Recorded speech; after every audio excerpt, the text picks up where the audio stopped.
Cali X Boxing here from some other headquarters. I am not in my normal office today. It's Thanksgiving week. So everything thrown off. So I'm in a different office this week. So forgive the mess in the background. Shout out to Anthony Sanchez in the building. Y'all make sure to hit that like button as y'all come through. Number one.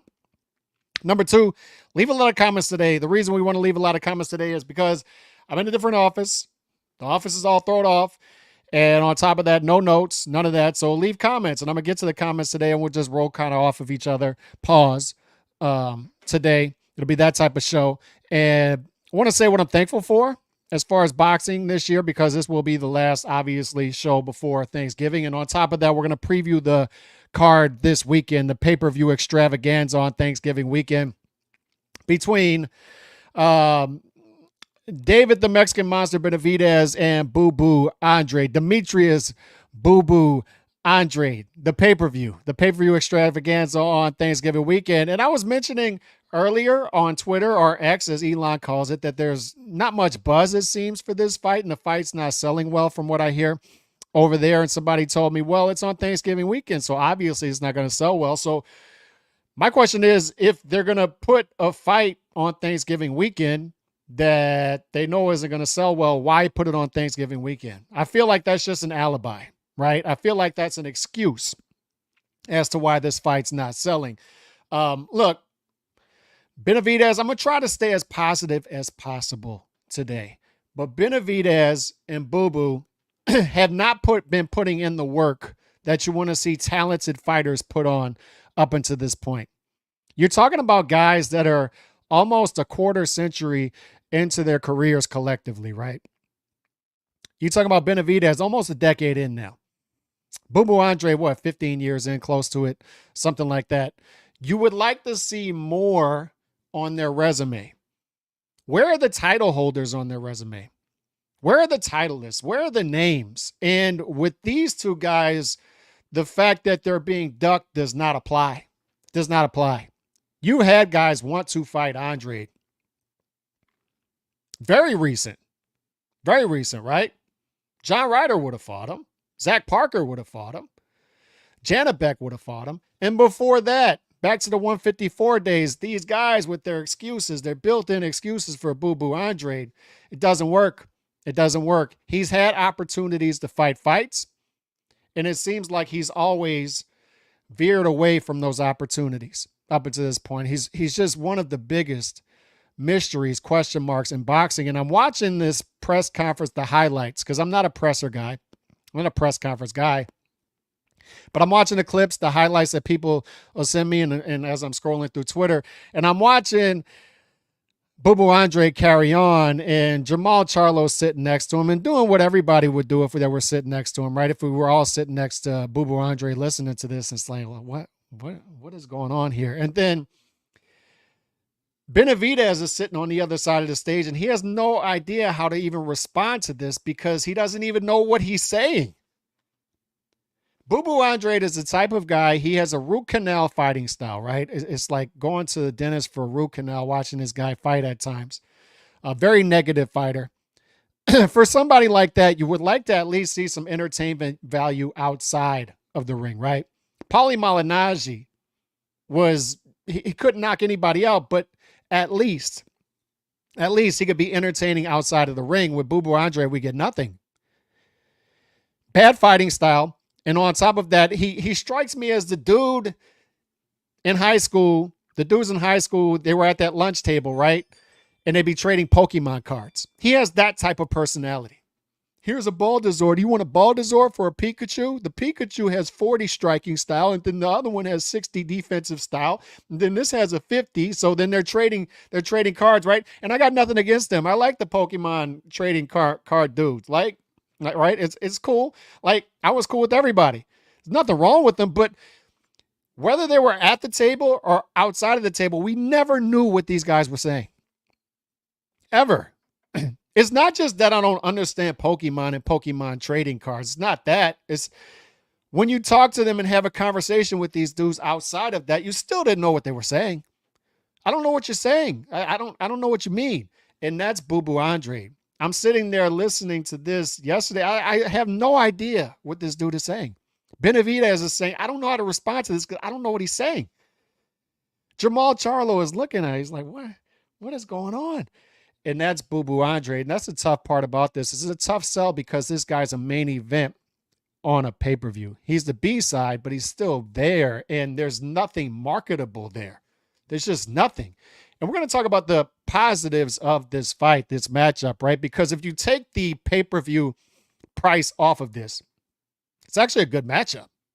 It's actually what we've been asking both fighters to do for years.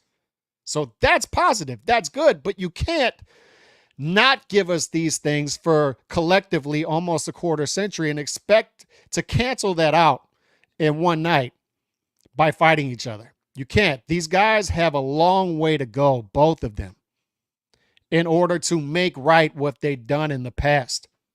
That's just the honesty here, fellas. Like, I would love to come on here and sell you that this is a great card on Saturday night. Everything is hunky-dory, and I'm going to buy it. And it's just not there, man. You see it. You see the lack of buzz out there. Don't lie.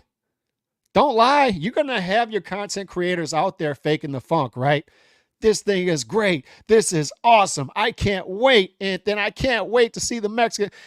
It's not completely there, fellas. Let's be honest about this. It's not completely there. There's a lack of buzz. And this whole, it's on Thanksgiving weekend, and that's why, no, that doesn't pass the smell test either. Because why would they put it there? If they knew a fight couldn't sell on Thanksgiving weekend, why would they put a fight on Thanksgiving weekend? There are other sporting events on Thanksgiving weekend. They're going to do well. I don't know. Salute, D Nice. Nando Llamas, happy Thanksgiving, boxing homies. Happy Thanksgiving to everybody else. And I'm kind of thrown off. Like I said, I'm in a different office Thanksgiving week.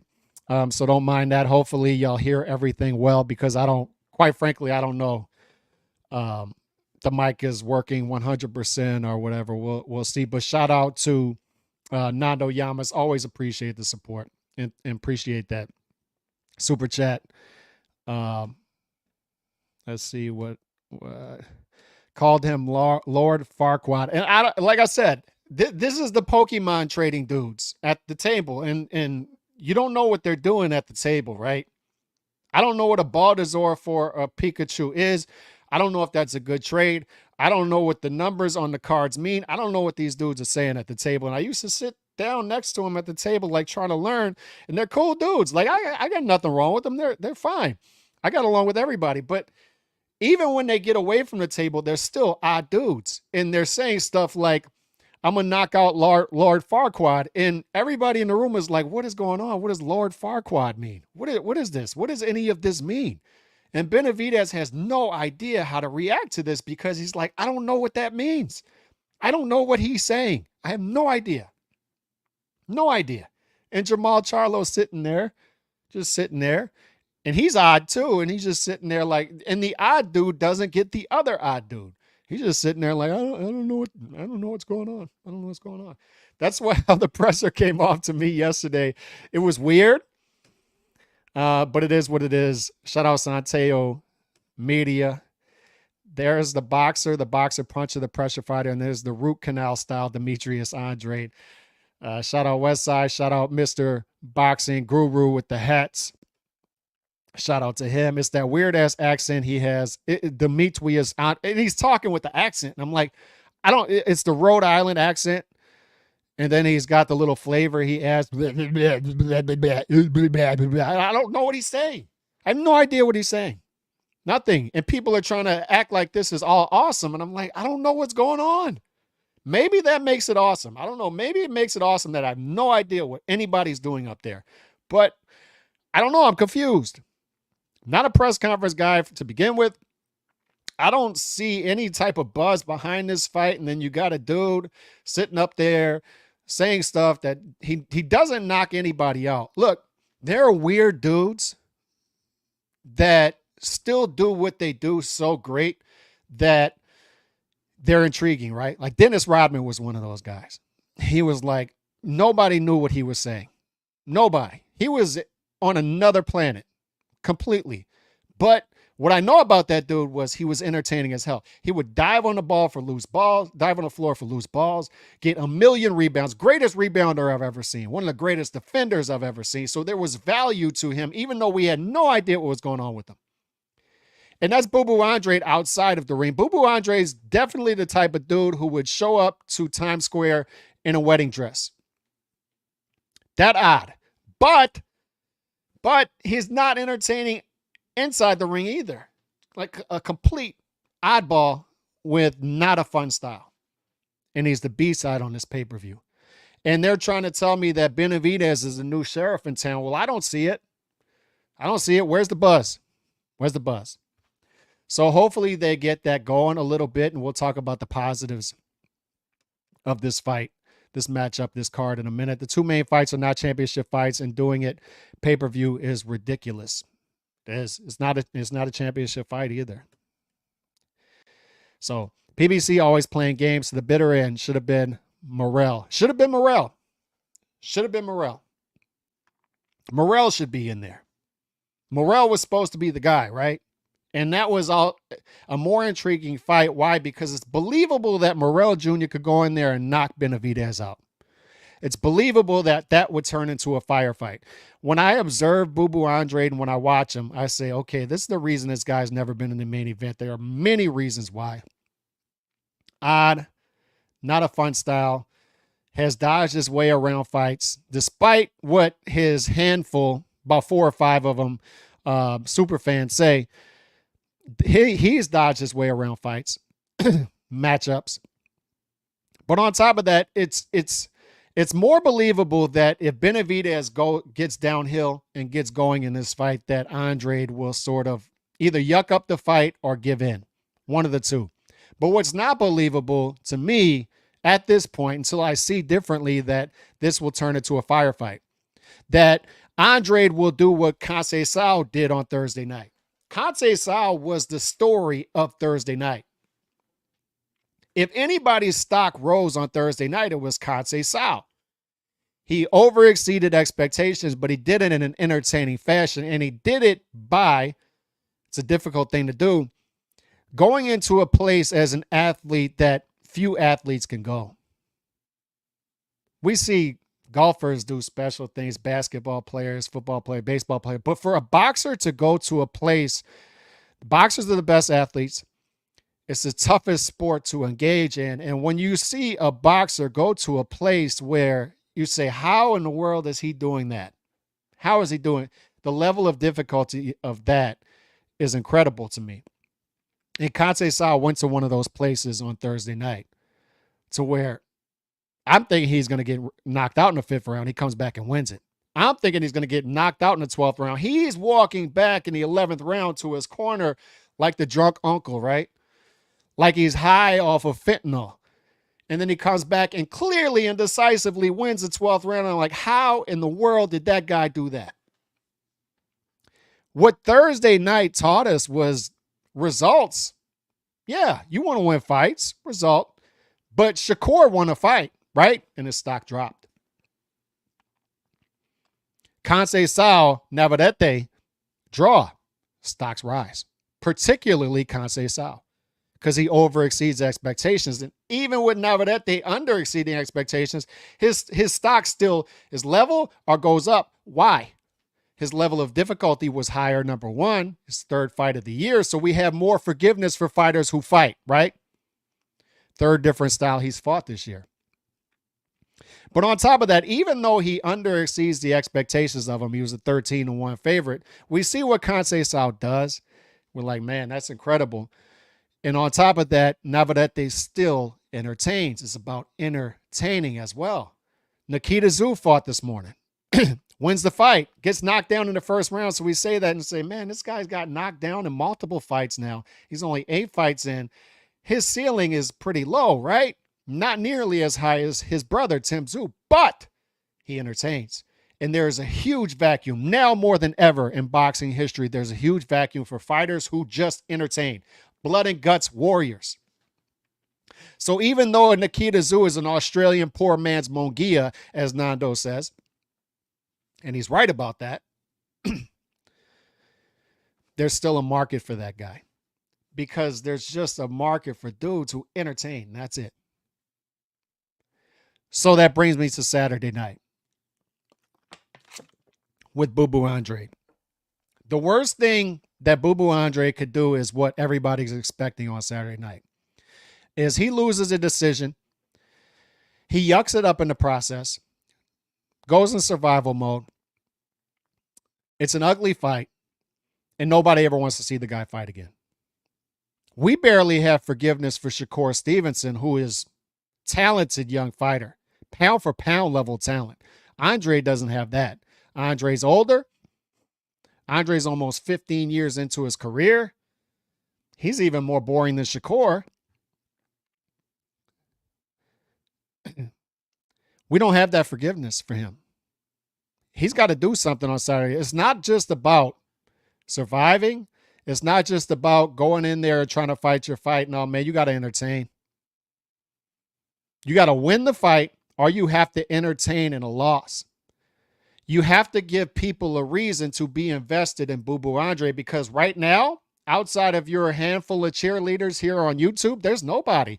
Outside of a handful of dudes in Rhode Island, there's nobody. There's nobody there.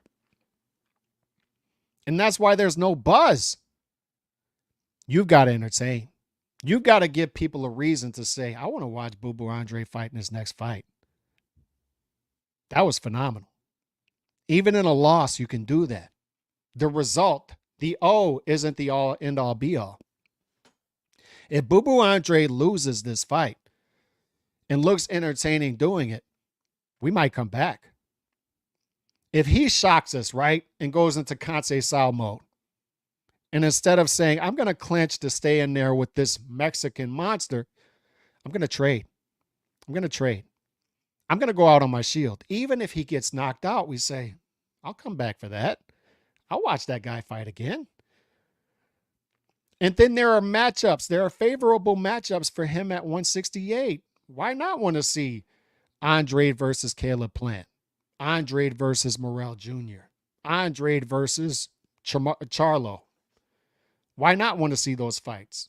Andrade versus Zach Parker. Andrade versus John Ryder. There are fights there. Andrade versus Mbili. There will be fights there for him if he just entertains. If he just goes in there and says, you know what, man, I'm going to leave it all out there. I'm going to fight this guy. And that's what we want to see. We want to see, surprisingly, a fight breakout. Entertainment. And that's what we need to see. These fighters need to realize that you got to give us a reason to come and watch you fight other than that O in that column, because we don't care. We don't care about your O. How many title holders have you fought?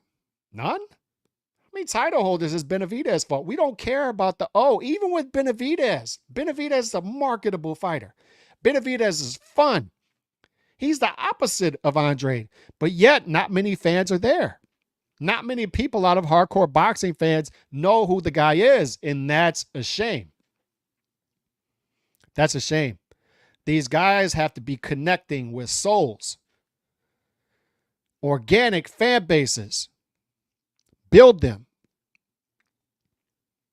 Touch souls. And they haven't been doing that up to this point. Just haven't been doing it.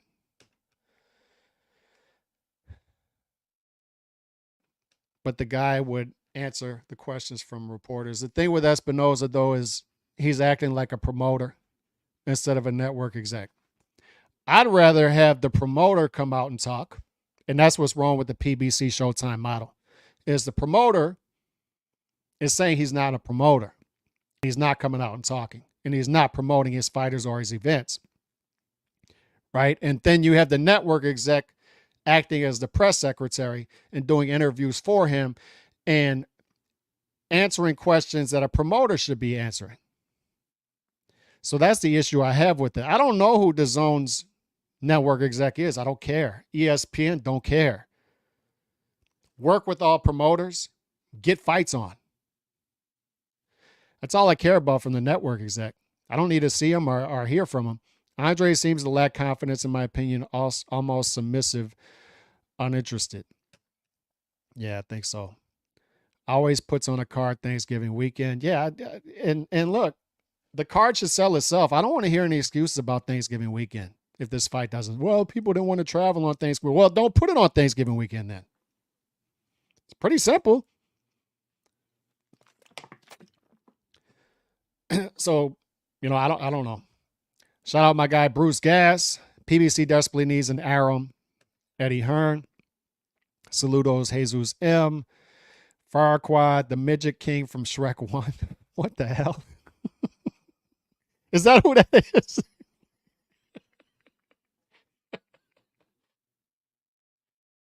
Is Farquad the midget king from Shrek 1? Is that true? Is that what he's talking about? Lord Farquad? This is what I'm saying. Like, he's the Pokemon trading dude. That's what he is. Like, he's nobody knows what he means when he says this stuff. He has to translate. He has to translate what he means by Lord Farquaad. Is that what Lord Farquaad? Somebody confirm this. Is Lord Farquaad the midget king from Shrek 1? Somebody please confirm this in the chat, because that would be hilarious. Father Time could knock him out, but Father Time's not an excuse either, because, dude, you should have been fighting people. We see Benavidez win for most part and Andrade get a payday. Likely so, right? That's likely what happens, right? Is Andrade gets the payday and we likely never see him in this type of fight again. I hope I'm wrong about this. I hope a fight breaks out, but I don't know. Promotes fights like the Ultimate Warrior used to cut promos. Watch the Rhode Island. Shout out to Rhode Island. I got nothing but respect for Rhode Island. Nothing but respect. Nothing but respect. I'm just saying, outside of Rhode Island, nobody knows who Andrade is. That's all I'm saying. That's all I'm saying. It's a payday fight. Andrade writing on the wall. I'm seeing more of that. I'm seeing more of that. He would dive on the floor for loose balls. Is wild sentence out of context. Pause. What's your theory on why Shakur doesn't step on gas when he's clearly up on the cards? I have a couple. But let me give you the most obvious one. Is, I think, one, Shakur is very much of the new age American boxing mindset, that the O and protecting it is the end all be all, right? And look, he wants to fight the fights. He has confidence in himself. I got to give him that. I like Shakur. That's the tough thing about criticizing him here, right? And I'm still high on his ability, his talent, but it's not just about winning. And that's what these fighters aren't realizing. And we want to see them fight more than once and twice per year. And if you're only doing that, you have to show out every single time out in order to connect, especially when you're 26 years old and you haven't put in the work yet. You have to connect with people. It's about more than winning and losing. Thursday night proved that.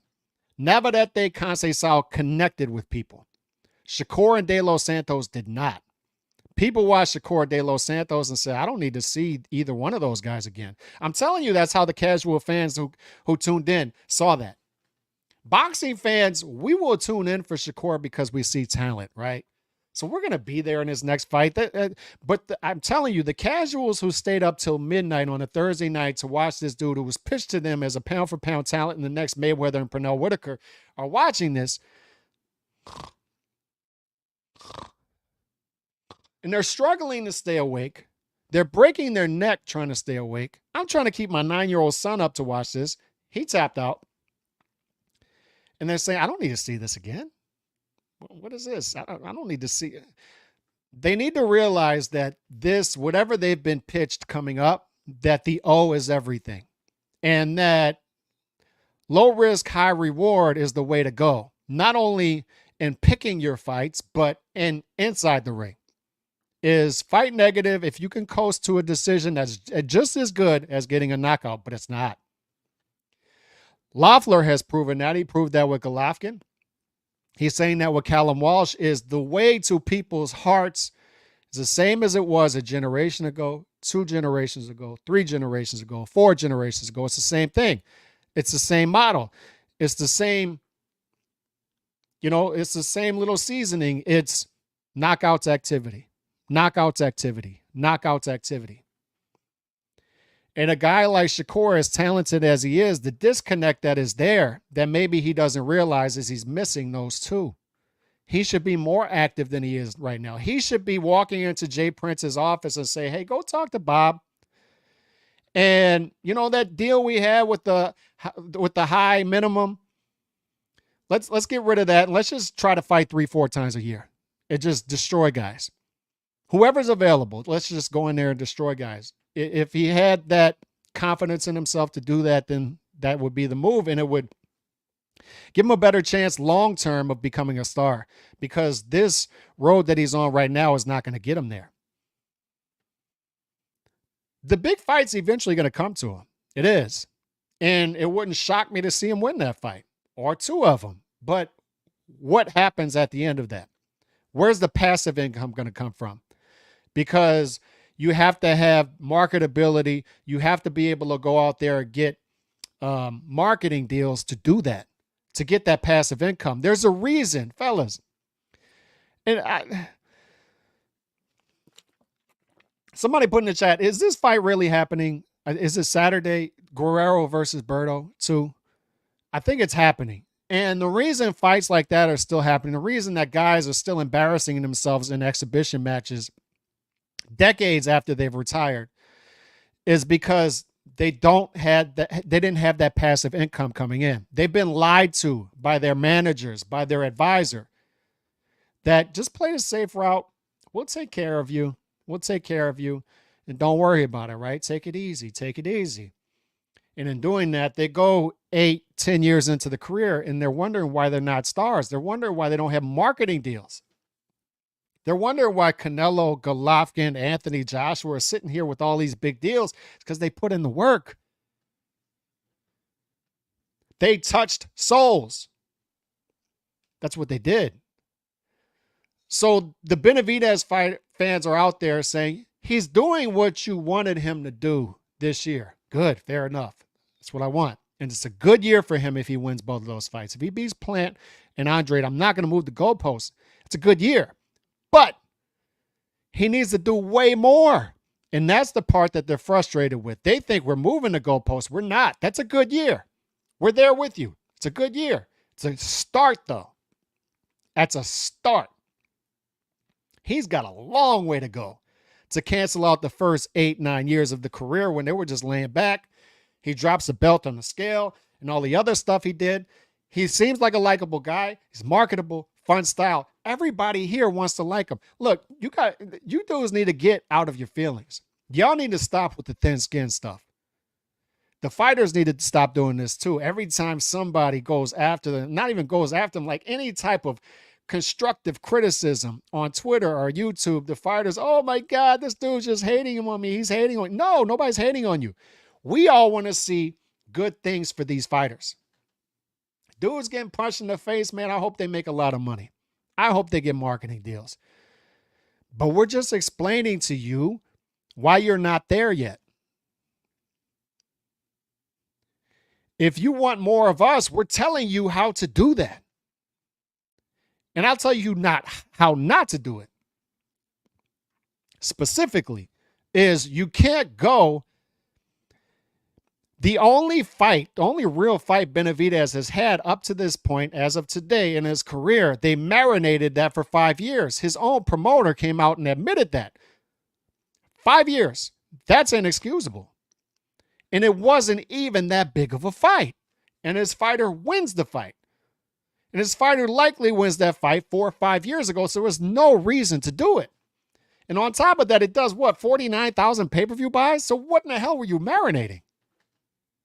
And we're trying to explain to them that if you just keep your belt on the scale, if you would have fought these fights, you would have had the big fight you want by now. And you wouldn't have to, because there's no doubt in my mind Benavidez is getting frustrated with this. He's getting frustrated with being tied to Canelo.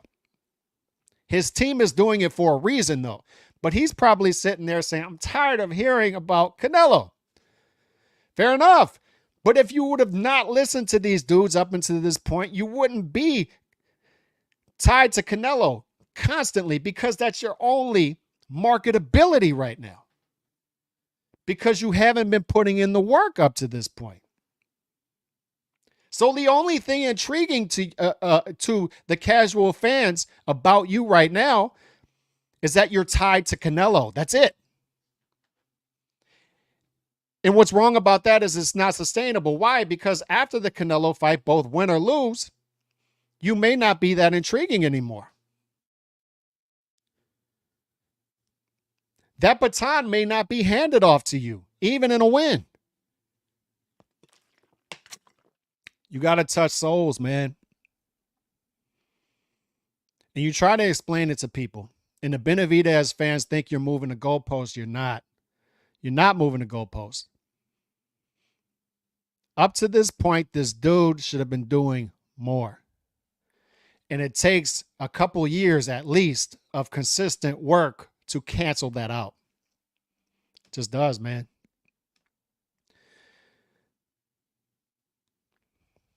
He was able to make it difficult for Benavidez or get his ass knocked out. The likeliest scenario is he stinks it out and we never want to see him again. That's the most likely scenario. One leg Jose to beat Charlo for shits and giggles. I don't think he will. He's smaller. Jose's smaller.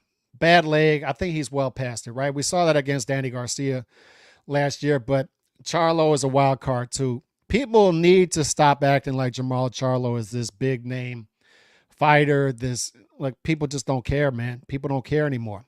And once again, it goes back to look at Charlo's resume. It's thin. And on top of that, he simply hasn't done anything for 2.5 years. In his last fight, he didn't look that good. So there's just not anything there besides the Charlo name. All right. So would it shock me to see Benavidez, Jose Benavidez Jr. Beat Charlo on Saturday night? No, it wouldn't. It wouldn't. I don't think it's going to happen. I think Charlo gets past it, but it wouldn't shock me at all. Would not shock me at all. That's a complete wild card of a fight. We don't know what we're going to see. Likely scenario is Charlo by decision, but we don't know. We don't know. We don't care about setup matchups or undefeated records. We don't. We don't. Sorry. Sorry. We see a million of those. Don't care. Don't care. How many undefeated fighters are there out there? It's a ton. Don't care. Don't care. That doesn't have me looking for you. PBC has a terrible way of promoting their fights and fighters. They do bare minimum and expect bigger results. It's pathetic and hilarious. It's true. Shakur took for making. I don't know if we'll see. We'll see. But no one going to pay for it but hardcore fans. Yep. He favors Farquaad. I don't see it. I don't understand why he's calling him Lord Farquaad. Why is he calling him Lord Farquaad? I don't get it. Why is he doing that? It's funny. It's hilarious. But I don't understand why he's doing it. It's completely like out of left field. Why is he calling Benavidez Lord Farquaad? I don't understand. Dude. He's not a midget. I don't know. I don't know. It's funny though. Is he going to become gun shy? I don't know. Don King promoted fights where Al Heyman just hides in the closet. He does. Shout out to Rhode Island. That was filmed in Rhode Island, yeah. So there you go, Bruce. Rhode Island, you know, me, myself, and Irene was there. I'm going to put boxing on. And I think he will. I think Dana White will put boxing on UFC Fight Pass. Shakur is no Willie Pep or Pernell Whitaker. He needs more offense to shine. That's true. That's true. More offense. You better start sitting on some punches, Shakur. And that was my other theory is with Shakur, it's obvious at this point with Shakur that Shakur is very weary of guys who can punch. Specifically can punch. Because Valdez can mix things up, right? And then he sits in spots. So I think Shakur was able to mix it up with him a little more than some of these guys was forced to, right? But with Nakathila and De Los Santos, what they don't have that Valdez had was they couldn't get in position the way Valdez could. So Shakur was forced to mix it up with Valdez in spots, right? In the spots where he wasn't, he was negative. With guys like Nakathila and De Los Santos, who are one-handed fighters who can punch specifically, and that's all they have is they can punch. one-handed punchers, but cannot set up their punches against good boxers, then Shakur becomes negative. And that's a red flag to me because it tells me that he does not like getting hit with big punches. And who does, right? But some guys are willing to still mix it up, and Shakur is not one of those guys. Floyd, early on in his career, Purnell, they were able to stay in the pocket. They were willing to stay in the pocket, make you miss by that much and make you pay, even if you were a puncher. Shakur's not willing to do that. And that's what separates the special from the great to the good is with Inoue, with Canelo, they fight through injuries and still knock guys out, right? On top of that, if fighters are fighting negative against them, like say a Butler, they're still able to go on the offensive and do things, right? Even with Jermell Charlo, even though Canelo didn't get the stoppage, he was still throwing combinations, right, and trying to get him out of there. But the special, that's what separates special from great to good, is that. And with Shakur up to this point, we've seen him in multiple fights now. Specifically, De Los Santos, Nakathiliowicz, they had similar styles in that they cannot set up their power, one-handed punchers and power punchers, but one-handed power punchers who cannot set up that power. And Shakur was not willing to let them even get close to setting up that power. And that's a red flag to me because the openings were there for Shakur. He didn't want them. He didn't want them. So he fights extremely negative against punchers. And that makes me rethink the whole Shakur versus Tank matchup for one. Right? But it also makes me rethink Shakur versus William Zepeda, Shakur versus Murataya, because William Zepeda is going to make Shakur fight.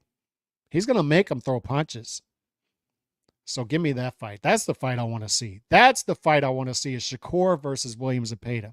I want to see a guy force Shakur into a corner, force Shakur into trades. And if there's a guy out there who can do it, it's William Zepeda. Nice of Heyman to throw these guys a bone. And look, people are saying this card is stacked. They have no choice but to stack cards because they have nowhere else to put these fighters. We don't know. Where's PBC's next platform going to be? We don't know. We don't know where these fighters are going to be in January, February. We don't know. But they got to put fighters on cards because where are the dates? What's the platform? Nobody marinated their career more than Boo Boo. He might need to call Canelo outside of the pool hall like Tommy Gunn to Rocky. You think Matias Ergovich will be? I do. That's going to be the action fight of the card. And look, to narrow down on this card, Hector Luis Garcia, Lamont Roach, good fight because I think Garcia is one of those overvalued titleists. I think Garcia at 130 is one of the more overvalued titleists in boxing. Lamont Roach could get him. That's an upset to look out for. But another one, this is going to be Ergovich, Matias. That's a firefight. Those dudes are going to be throwing down. And if you look at Ergachev, I always destroy his name, but I think he's a 4-1 underdog. I'm jumping on those odds. And on top of that, Ergovich, he's plus 680 by knockout. So that's what I'm going to play on Saturday, just a little bit down, that I'm willing to lose, right? Throw a little bit down on Ergachev, plus 680 knockout against Matias, and let's see if they have a firefight and he could get Matias out of there. Let's see. So I see some value there, but that is going to be the action fight of the weekend. That's a hell of a fight. That's a hell of a matchup on paper. So how you grade this card? I grade it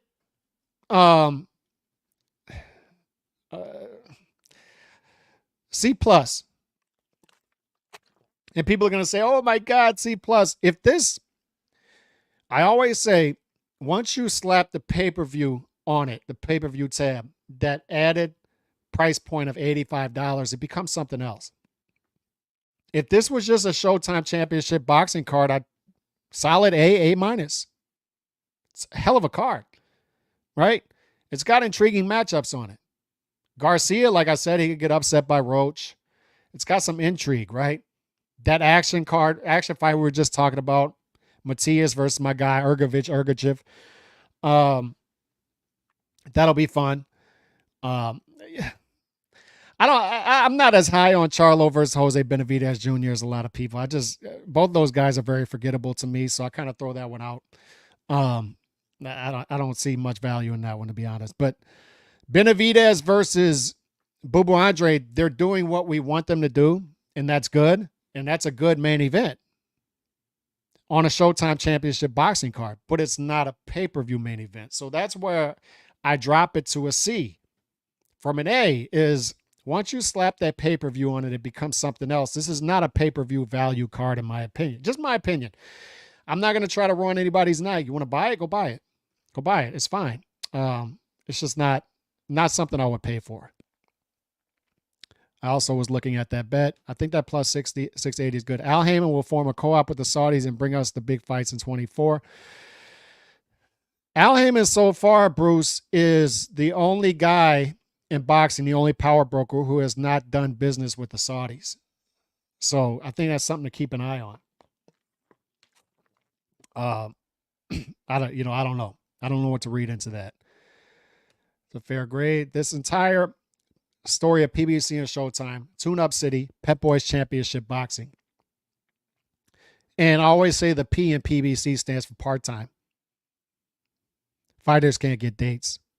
And I've had people tell me who go to all the fights. One dude specifically who has told me who goes to everything. This dude goes to everything. And he has a good relationship with the PBC because the PBC comps him to go to the fights because he goes to everything. And he tells me he'll go to fights and talk to these PBC fighters, and they have no idea when they're fighting. And they have no idea what the platform is going to be in 2024. Just don't know. They're in the dark. So we'll see. I don't know. As far as Benavidez versus Andrade, the matchup, stylistically, put all the other stuff I just said to the side. It's a good matchup. It's a good matchup. It's pressure fighter who can punch. A guy who is very big for the weight class, who likes to fight going downhill. And once he gets downhill, it's tough to stop that, right? Against a guy who is more of a negative fighter, stylistically could create some issues for Benavidez, specifically early on in the fight, much like Caleb Plant did, right? Caleb Plant caused some issues for Benavidez. Why do I say that? Because if you look at the CompuBox, Benavidez was way, way, way below his normal output in the first half of the fight against Caleb Plant. And overall, he was well below his output. But specifically early on in the fight, as he's trying to crack that code of Caleb Plant, right? So Benavidez can create sort of the same issues for David Benavidez. Andrade can for Benavidez early on in the fight, for the first half of the fight, right? He can use some lateral movement, fight off the back foot, use his jab. He is an athletic fighter. He's an athletic fighter. He's a good back foot fighter. And he can also get cagey, as we call it, negative, right? Once things start to go sideways, he does not want one of those fights. We used to talk about this in basketball all the time, still do, because I still coach basketball, but you have certain basketball players, and Christian Laettner is a perfect example of this. I remember watching Christian Laettner in the documentary say, I never liked when a game became a street ball type game. I like it structured. I like structure to the game. So anytime it starts to go to that, then I feel uncomfortable. It's just an uncomfortable style of play for me. And it's the same with boxing. Is in basketball, you have street ball players, you have structured, organized players. I played against both, and some guys like to do both. But most dudes like to do one or the other. I played against dudes in street ball that once they get to organized basketball 5-on-5, they're completely out of their league. They have no idea what they're doing. Then you have the opposite. With Bubu Andrade, once this fight starts to go sideways, which it will at some point, and Andrade starts forcing, or Benavidez starts forcing Andrade into a fight, just a fight, not a boxing match, just a fight, then Andrade is going to be uncomfortable. And that's when I want to see what happens, because The most likely scenario is Andrade becomes Andrade, right? The guy we talked about that we saw yesterday. He's saying Lord Farquaad, and he's just, you're watching him. He's like, this dude, there's no way this dude would ever throw down with anybody. It's just no way. He's calling him Lord Farquaad. Lord Farquaad, like, and Jamal's looking at him like, what? How did we get here? How did we get here? And so the most likely scenario is once it goes there, then Benavidez reverts to type, right? Nando says this in the chat often, is the water finds its level, right? So when Benavidez puts that pressure on Andrade, that water will find its level, right? Is Benavidez finds his level, and then Andrade finds his level, and they revert to type. Once fighters start getting hit, they revert to type. All that other stuff goes out the window. And that's what I want to see, if there's that small percentage chance, fellas. That small percentage, ever so small percentage chance that Andrade channels what Conceição found on Thursday night. When we were talking about Navarrete versus Conceição, it's not surprising at all that Conceição won the first 3 rounds. It's not surprising at all the first 3 rounds went that way, right? But what happens when Navarrete does what he does, and in the 4th round knocks down and hurts Conceição? And we're all saying this is about the end of the knockout, and Conceição is about to become super negative and hold and hold and hold and yuck this fight up, try to headbutt in order to stay in the fight. But what happens instead?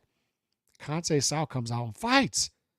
Conceição out Navarrete's Navarrete. He becomes awkward. He becomes tough to hit. He's landing big shots in these trades and between what Navarrete is doing, and he gets the better of it in the 5th round.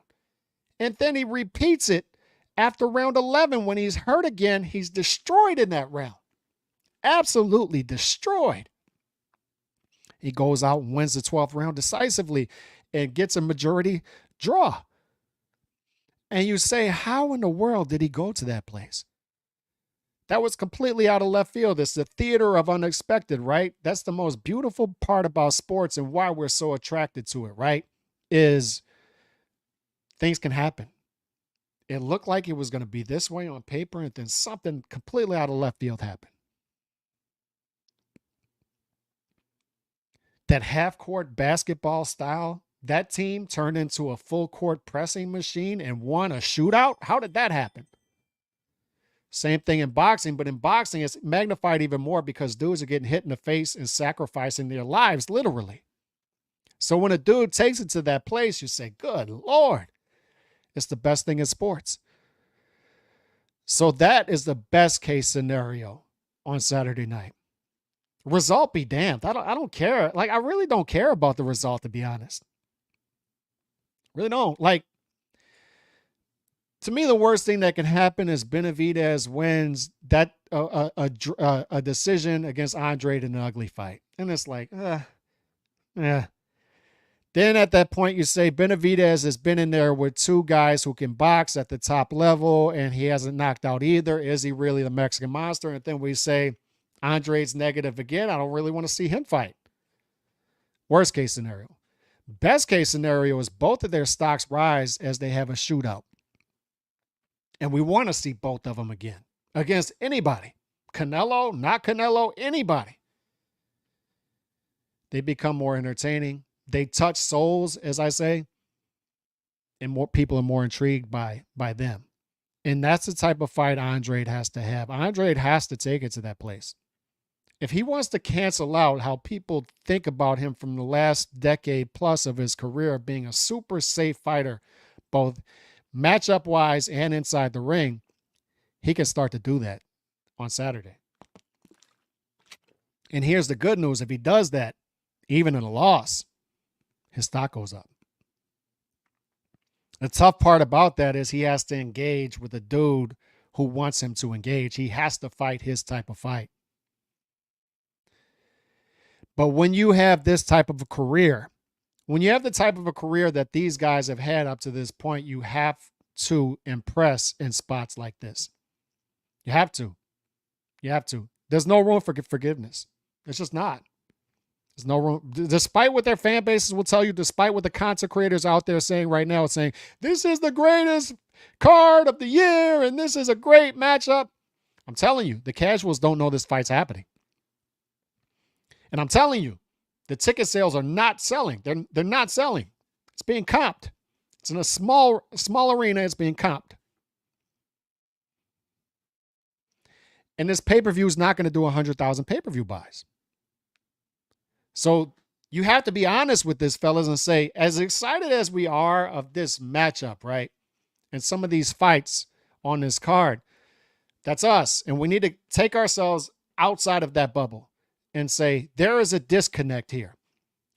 When you have these talented of fighters on a card and it's not connecting to the casual market, there's a disconnect.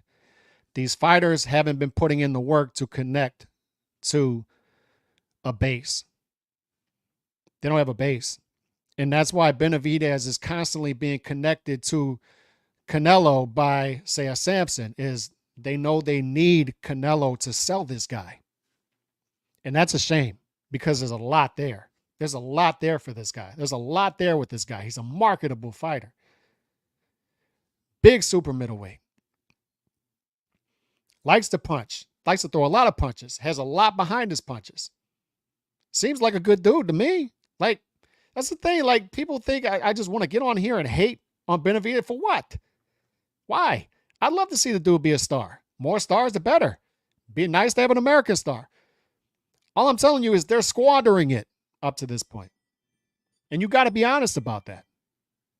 And you dudes are constantly trying to connect this dude to Canelo. Why? Because you know, other than Canelo, there's nothing there up to this point. And there should be. That's the sad part. This dude didn't need Canelo to become a star. Didn't. I'm there already. Canelo versus Benavidez, let me have it. Give it to me in May. I'm there already. Canelo's fans, Canelo, the whole base has never been afraid of this dude. Why? Because we're secure. We're a secure fan base. Canelo's a secure fighter. Fight anybody. Whatever. Do it.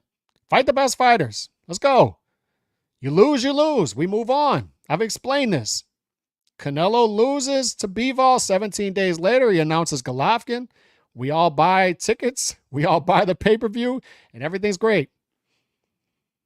Nobody's afraid. Y'all need to get that out of y'all's heads.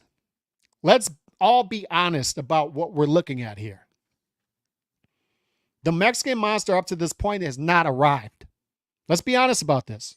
Let's do this. Let's be honest about what we have up to this point, November 22nd, 2023, 3 days before Benavidez versus Andrade. Up to this point, the Mexican monster has not arrived. Why do I say that? Is he doesn't have a knockout against a big name fighter yet. Caleb Plant, he didn't get it.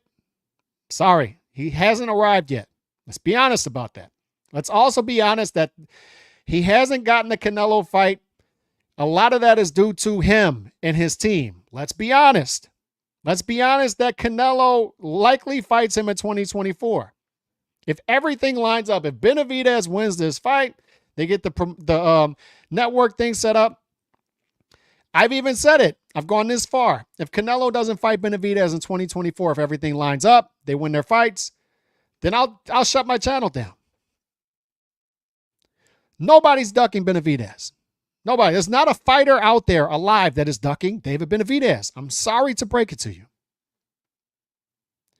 Let's also be honest that they marinated their only fight up until this point for 5 years, and it did less than 100,000 pay-per-view buys. A fight in which he would have won 5 years ago, 4 years ago, 3 years ago, 2 years ago, one. So there was no reason to do it. There was no reason to marinate that fight. Let's be honest about what we have here. We have a guy who should have been a star without Canelo even being in the picture. He has that ability, and that's the sad part. Let's be honest here with each other.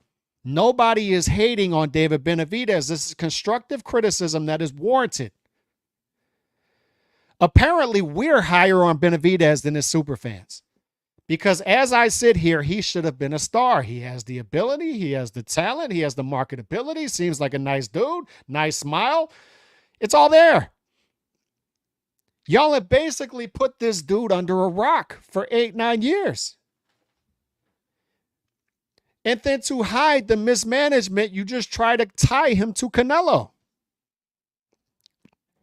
We're all there. Everybody's there. We want to see the fight. But be honest about why we haven't gotten that fight yet. It's Benavidez and his camp. Be honest about it. Let's be honest. But that takes us to Saturday. It's a high stakes fight for both fighters in that there's little forgiveness there for both fighters when it comes to boxing and its fan bases, the unbiased guys out there. Because both guys have taken it easy up to this point. Let's be honest. Besides the Caleb Plant fight earlier in the year for Benavidez, both guys have played it and their teams have played it safe. Both guys have made mistakes specifically, both business-wise and dropping belts on scales, drug use, the whole nine. Both guys have made mistakes that have gotten them to this point to where they need to fight each other and they need to win this fight. And there's no forgiveness. You need to win or you need to look entertaining in a loss. Anything short of that, people just aren't going to care. I hate to break it to you two, like you dudes out there who want these dudes to be higher than they are. It's not there. And there's a reason it's not there.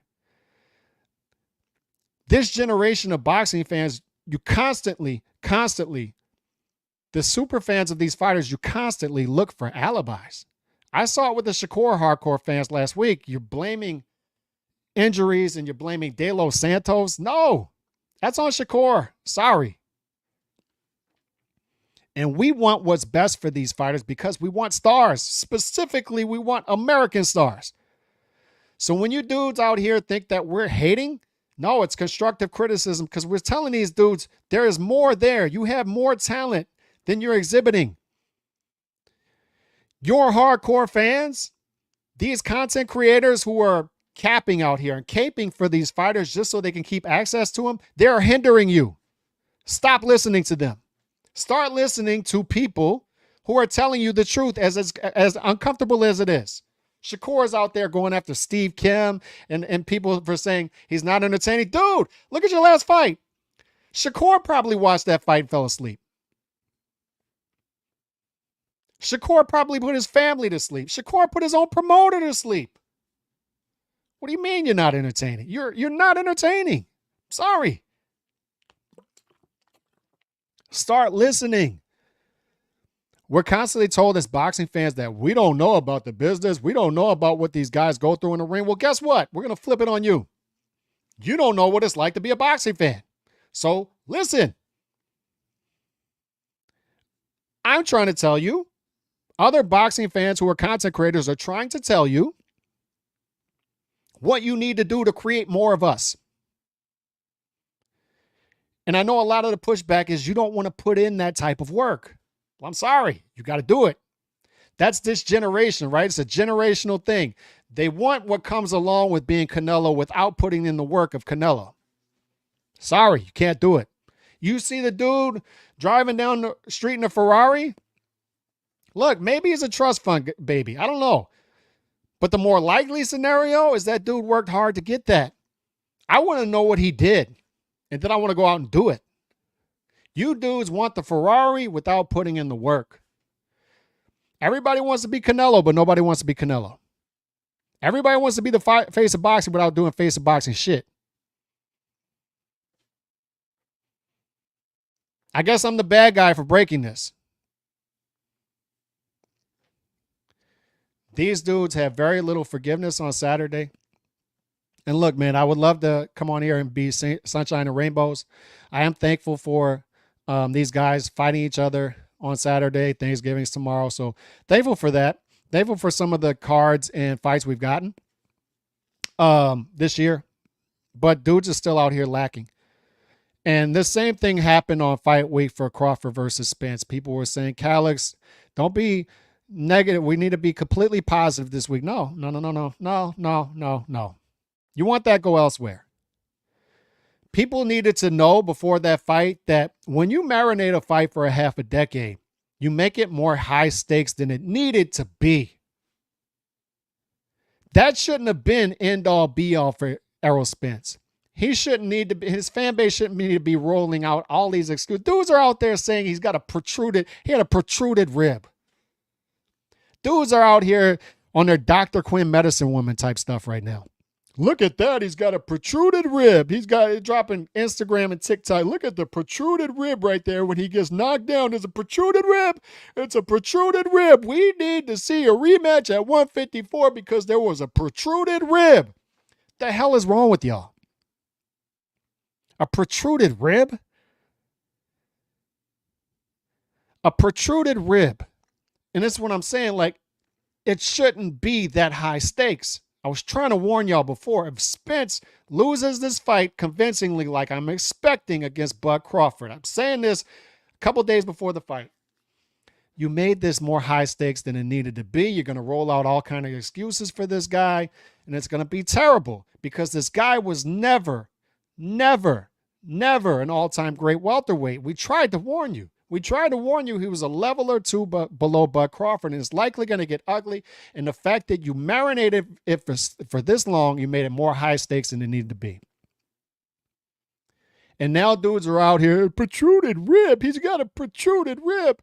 He had a protruded rib. You don't understand. Now they got to do the fight at 154, and it's going to be a brand new ball game because he had a protruded rib. Look at that. And they're slow motion magnifying this dude with the protruded rib. These dudes are out here on some short bus stuff because their favorite fighter lost, and it doesn't need to be like that. Tell your favorite fighter to fight fights. Who cares if he loses? Canelo's one of my favorite fighters. I don't care. He loses. I don't care. It doesn't matter. I lost 0 seconds of sleep when he lost to Bivol. All right, what's next? Bet. You tried. You lost. Whatever. Move on. I go to the Golovkin 3 fight. Everybody's having a blast. Nobody even remembers this dude lost 4 months ago when I'm out there. Everybody's having a blast. Your favorite fighter loses and has protruded rib. He's got a protruded rib. And we may never, when do we see these dudes again after they lose? Y'all are putting too much into results, and last Thursday proved that. Protruded rib. Shoulder injury. He's got a shoulder injury. De Los Santos was super negative, and if De Los Santos only throws 20 punches, how's Shakur going to do? I don't know. If he's that special, maybe he should knock the guy out. I don't know. Or try to. I don't even need him to knock him out. Just try at least. Does nobody like great vulnerable fighters anymore? The draw to Cotto was in like 10 fights where it was like, man, I don't know if he's going to get through this one. Cotto's in the Hall of Fame. Great fighter. It's my favorite fighter. Why? Because I'm watching him. I don't know if he's going to beat Mosley. I don't know if he's going to get through this. Oh, Zab's touching him up early in this fight. I don't know. He fought Pacquiao. He fought Mayweather. Like, he fought the fights. He fought Josh Clottey, for the love of God. Who the hell goes out of their way to fight Josh Clottey? And there were those fights. I don't know if Cotto's going to get through this one. I don't know. But you dudes are trying to take that out the equation. Why? For what? Don't y'all like that sinking feeling in your gut before a big fight or a game? I don't know if my favorite team or favorite fighter is going to win this one. I don't know. This is, I don't know. Don't y'all like that? No? Y'all like fights to stay on paper? It's confusing. It's super confusing to us. So y'all made Benavidez versus Boo Boo more high stakes than it needs to be. And because Benavidez has been doing nothing throughout his career up until 2023, you've tied him to Canelo, and that's your only play. And it didn't need to be that way. And that makes the Canelo fight for Benavidez even more high stakes, because if he loses that, then what else is there? If Canelo loses to Benavidez, then we'll be looking for Canelo. And, all right, what's the next fight? We're going to do a rematch? All right, we keep moving. Just keep moving. For Benavidez, it's everything now. The Canelo fight is everything.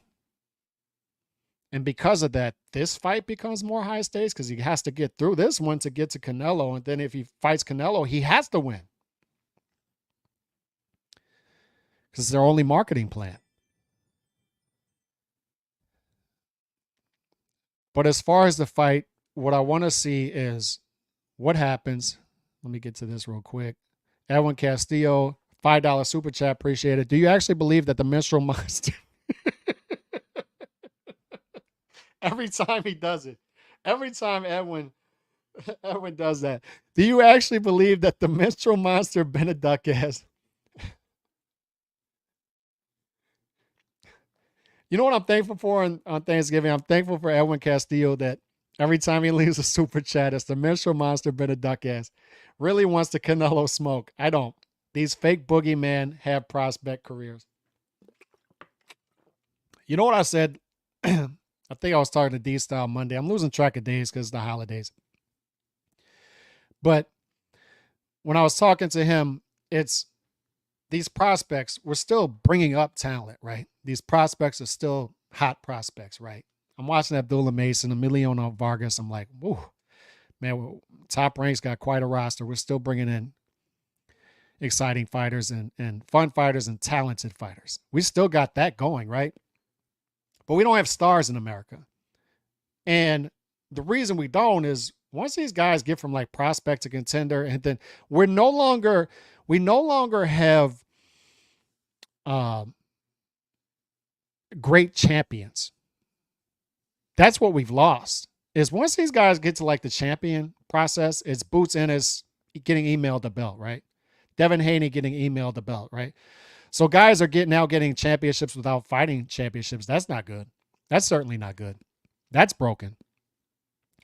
But not only that, like Boots Ennis, like what's his process to championship been? He's fought like one main event.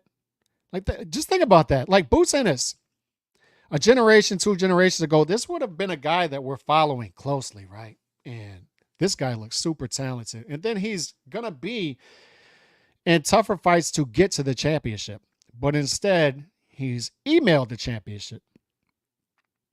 He's just sitting at home and it's delivered to him over the mail. And he's gotten one main event, so nobody knows what he is. He's been buried on undercards. So that's what we've lost. We've lost... What was the process for Benavidez on his way to championships?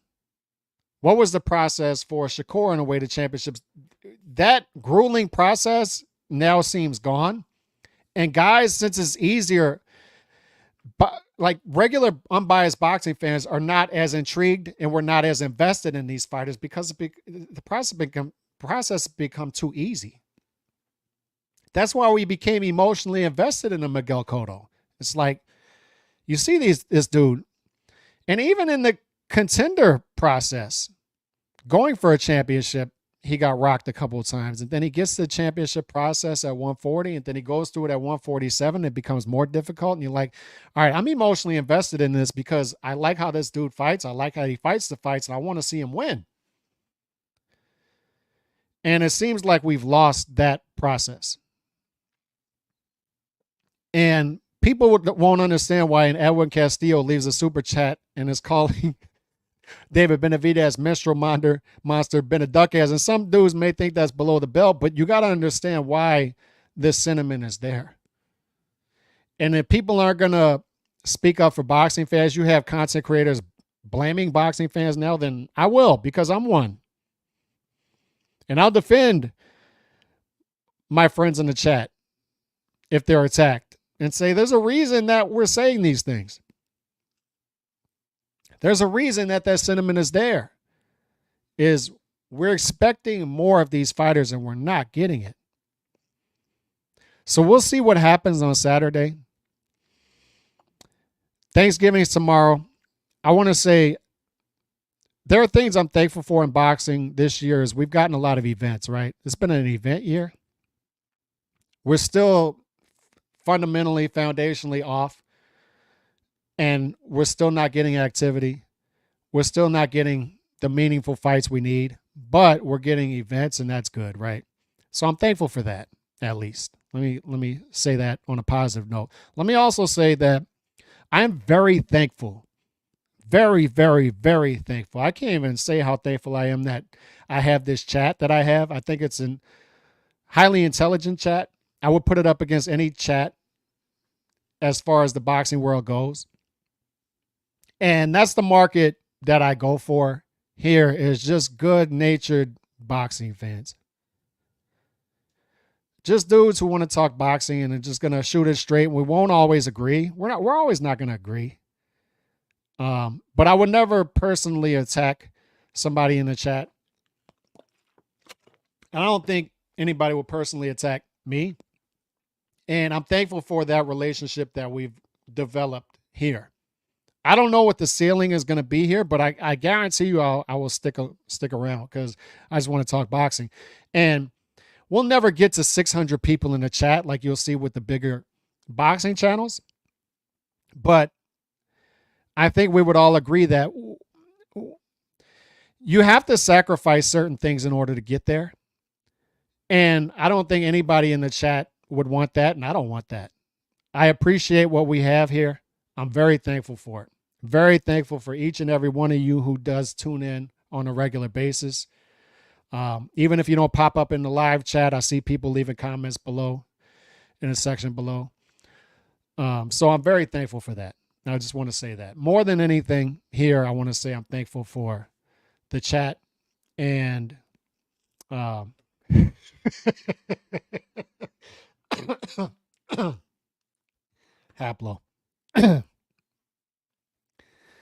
Haplo. And now Haplo has done it. And by the way, somebody left a comment earlier. Andrade Ward and Joe Calzaghe's resume just doesn't compare to Carl Froch's. Sorry, Haplo. I'm sorry. Carl Froch will always be greater than Joe Calzaghe. I'm sorry. And on top of that, I got to sing something and blame it on Haplo. I got to sing something now. I got a pocket full of sunshine. No, but why, yo? Whoa. Blame it on Haplo. We're gonna sing something. Take me away to brighter place. And by the way, I had no idea until recently that song was about drugs. Had I known that, I would have never sang it on this channel. But yeah, it's about drugs. She got a pocket full of sunshine. She got drugs in her pocket. That's sad. So I am thankful for the chat. I'm thankful for everybody here. And I hope that y'all continue to tune in because it's been one hell of a ride so far. We're going to keep it going. I will be on the roundtable tonight, 6 p.m. Central, 7 Eastern. Over on D-Styles channel. So I'm looking forward to that because I haven't been on the roundtable in a while. So since it's a holiday week, I'll be on there. My schedule aligns. So look forward to seeing y'all there. And I look forward to seeing this stylistic matchup on Saturday. I got Benavidez by... I hope it doesn't play out this way, but I think the smartest play is Benavidez's decision. And it's one of those fights, by the way, that Benavidez is a 4.5-1 favorite, but both results, Benavidez, are in the positive territory, plus territory, because I don't think the odds makers quite know how that's going to play out. And I think they agree with me that the wild card is what happens when the fight starts to heat up. Does Andrade go into survival mode, or does Benavidez stop him? That's the big question here. I tend to think that the smarter play is Benavidez by decision. On that note, I'm out, man. God bless. Peace.